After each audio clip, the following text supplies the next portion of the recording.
টেলিভিশনের আমি বিভিন্ন এপিসোডে টেলিভিশন বোঝাচ্ছি, কিন্তু আমি সেভাবে দেখছি যে সাবস্ক্রিপশন নেই। কেন হচ্ছে না আমি জানি না, মানে কারোর সাবস্ক্রাইব করতে গিয়ে কার কি অসুবিধা হচ্ছে আমি জানি না।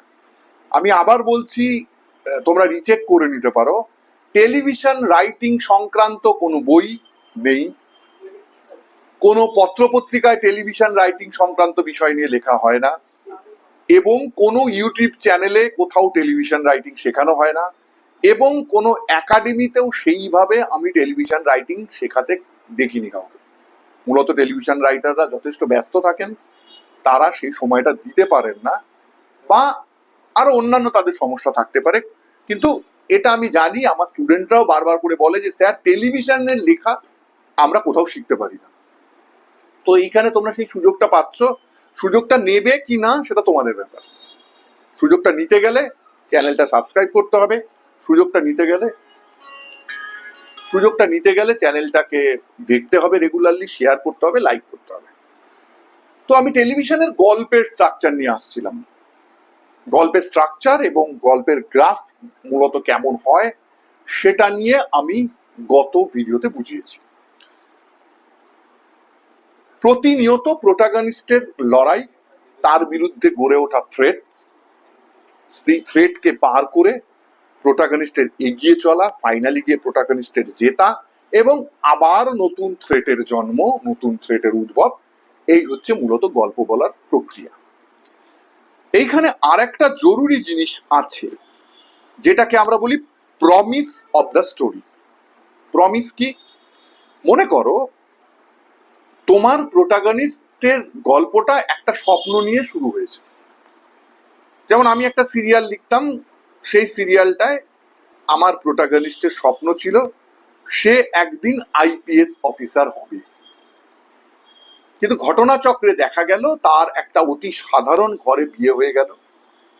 তার বাবা, যে তার স্বপ্নের সামিল ছিল, তার বাবা জীবনে থাকলো না।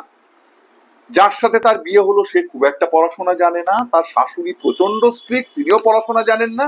এই আইপিএস অফিসার বিষয়টা কি খায় না মাথায় দেয় শাশুড়ি বা ওই পরিবারের কেউই জানে না।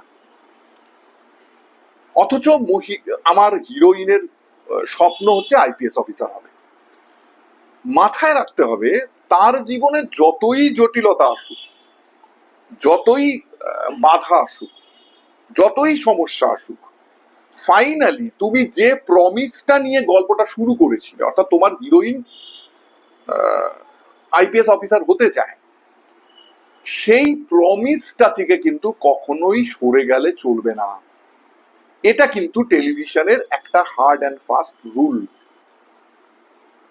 তোমার হিরোইন একটা স্বপ্ন দেখছে, আজকে সেই স্বপ্নটা দেখছে, কালকে মনে হচ্ছে না না স্বপ্নটা খুব কঠিন, বাবা দরকার নেই, একটা অন্য স্বপ্ন দেখি, চলবে না। স্বপ্নটা সে দেখবেই, টিল দ্য এন্ড স্বপ্নটা সে দেখবেই, এবং গল্পের পরিণতিতে তার স্বপ্ন সফল হবে।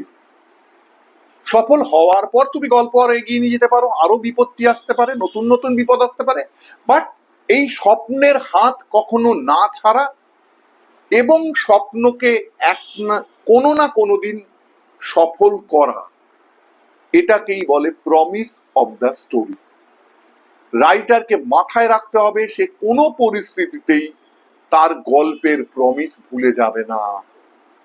অর্থাৎ দর্শকরা যেটা দ্বারা আকৃষ্ট হয়ে এই সিরিয়ালটা দেখতে বসেছিল, সেই জায়গাটা থেকে দর্শকদের কখনো সরিয়ে দিলে চলবে না। তোমার যে হিরো ফুটবলার হতে চায় তাকে ফুটবলার বানাতে হবে। তোমার হিরোইন যে তীরন্দাজ হতে চায়, তীরন্দাজে চ্যাম্পিয়ন হতে চায়, তাকে বার করতে হবে, তাকে তীরন্দাজ বানাতেই হবে। যে নায়িকা ব্যাডমিন্টন প্লেয়ার হতে চায়, তাকে ফাইনালি ব্যাডমিন্টন প্লেয়ার বানাতেই হবে।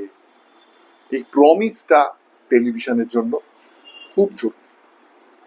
আরো অনেক এলিমেন্টস আছে, জানতে হলে নিচে দেওয়া নাম্বারে হাই পাঠাও, আমার সাথে যোগাযোগ করো। আমি বিভিন্নভাবে আরো যেসব গভীর বিষয় আছে সেগুলো আমি শেখাবো, কারণ সবসময় তো সবকিছু এই ভিডিওর মধ্যে শেখানো যায় না। তো চ্যানেলটা সাবস্ক্রাইব করো, চ্যানেলের সাথে থাকো, আমি আনতে চলেছি টেলিভিশন রাইটিং এর ওপর আরো নতুন নতুন ভিডিও।